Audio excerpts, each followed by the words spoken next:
2014 में आर्कियोलॉजिस्ट ने अंटार्कटिका से एक ऐसी चीज डिस्कवर की जिसने सबको हैरत में डाल दिया था। आर्कियोलॉजिस्ट को रिसर्च के दौरान 3 इंसानी खोपड़ियां मिली जो अंटार्कटिका से मिलने वाली पहली इंसानी खोपड़ियां थी। नॉर्मल खोपड़ियों के मुकाबले ये खोपड़ियां बिल्कुल अलग थी क्योंकि इनके सर इंतहा से ज्यादा बाहर निकले हुए थे। इस तरह की खोपड़ियां साइंटिस्ट को इजिप्ट और पेरू से भी मिल चुकी हैं, जो इस बात की तरफ इशारा देती हैं कि शायद आज से हजारों साल पहले अंटार्कटिका में भी लोग रहा करते थे जिनका कोई न कोई ताल्लुक एंशिएंट इजिप्ट सिविलाइजेशन से भी जरूर रहा होगा।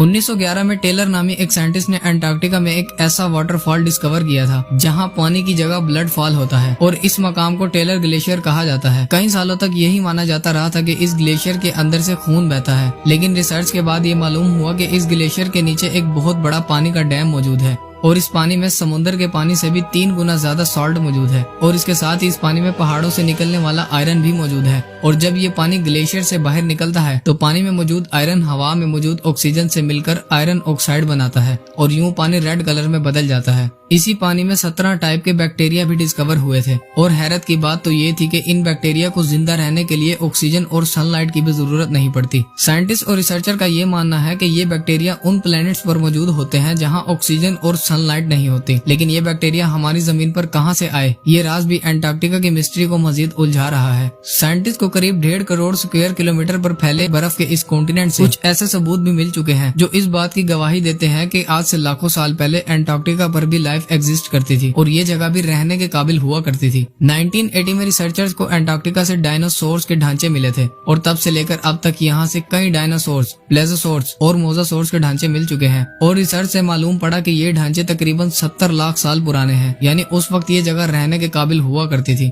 1100 फुट की गहराई से आर्कियोलॉजिस्ट को एक इंतहाई खौफनाक मखलूक का ढांचा मिला था। ये ढांचा 8 फीट तक लंबा है और इसका स्केलेटन जमीन पर मौजूद किसी भी जानदार से मैच नहीं हुआ और आज तक इसकी असलियत का पता नहीं चल सका।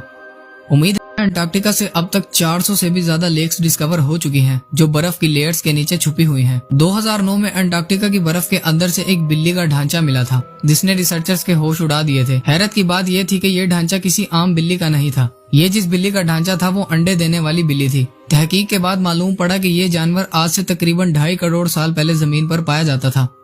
1911 में अंटार्कटिका से सबसे पहला मीटियोराइट मिला था और तब से लेकर अब तक इस कॉन्टिनेंट से तकरीबन 45,000 से भी ज्यादा मीटियोराइट्स मिल चुके हैं। मीटियोराइट सख्त पत्थर के ऐसे टुकड़े होते हैं जिनका ताल्लुक हमारी जमीन से नहीं होता, बल्कि वो किसी और प्लेनेट से टूट कर आए होते हैं। रिसर्चर्स के मुताबिक इन मीटियोराइट्स में से कई तकरीबन 7 लाख साल से भी ज्यादा पुराने हैं। 2015 में अंटार्कटिका से एक छोटा मीटियोराइट डिस्कवर किया गया था। रिसर्च के बाद मालूम पड़ा कि ये मीटियोराइट कहीं और से नहीं बल्कि मार्स से टूटकर आया था, क्योंकि इसमें ऐसे बैक्टीरिया मौजूद थे जो मार्स पर पाए जाते हैं। 2014 में आर्कियोलॉजिस्ट ने अंटार्कटिका से एक ऐसी चीज डिस्कवर की जिसने सबको हैरत में डाल दिया था। आर्कियोलॉजिस्ट को रिसर्च के दौरान 3 इंसानी खोपड़ियां मिली जो अंटार्कटिका से मिलने वाली पहली इंसानी खोपड़ियां थी। नॉर्मल खोपड़ियों के मुकाबले ये खोपड़ियां बिल्कुल अलग थी क्योंकि इनके सर इंतहा से ज्यादा बाहर निकले हुए थे। इस तरह की खोपड़ियां साइंटिस्ट को इजिप्ट और पेरू से भी मिल चुकी हैं, जो इस बात की तरफ इशारा देती हैं कि शायद आज से हजारों साल पहले अंटार्कटिका में भी लोग रहा करते थे जिनका कोई न कोई ताल्लुक एंशिएंट इजिप्ट सिविलाइजेशन से भी जरूर रहा होगा।